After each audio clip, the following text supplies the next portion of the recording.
Speaking at the dialogue, David Bahati explained that government is investing about $192 million electricity substations in industrial parks across the country so that industries can access cheaper power in the coming years. We still are committed to ensuring that all manufacturers get at least 0.5 cents within the medium term.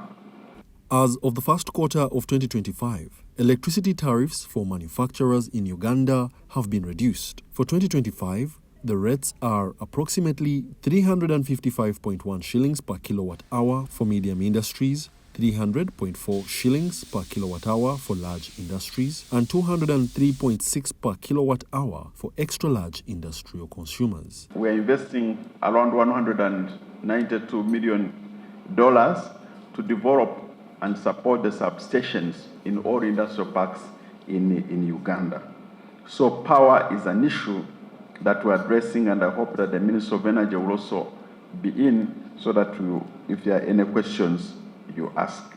The dialogue also spotlighted other statutory and infrastructural difficulties that keep business costs high for manufacturers and made recommendations to governments as it finalizes with appropriations for the national budget financial year 2026-27 to leverage both national and international trade. To the second schedule of the VAT Act, and particularly Item 5, which dealt with memorandums and contracts, memorandums of agreements and contracts, which were attracting stamp duty of 15,000 Ugandan shillings per transaction.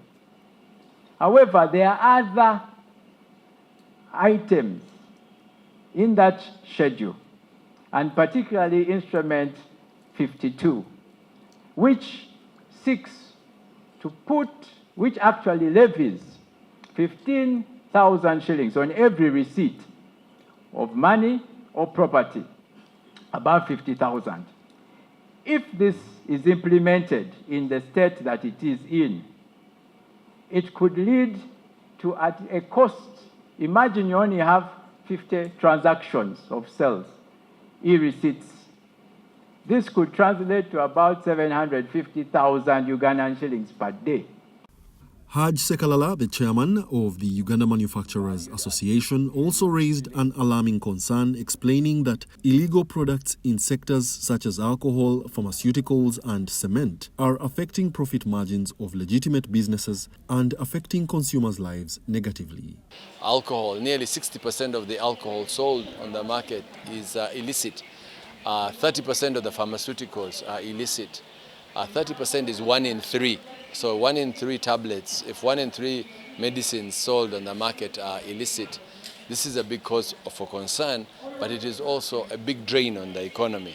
As Uganda targets a $500 billion GDP economy, manufacturing is among the government's high priority sectors in NDP IV to drive the country to upper middle income status. It is therefore imperative that the sector operates in a favorable business environment to support the much desired growth. Wadulo Arnold Mark for UBC.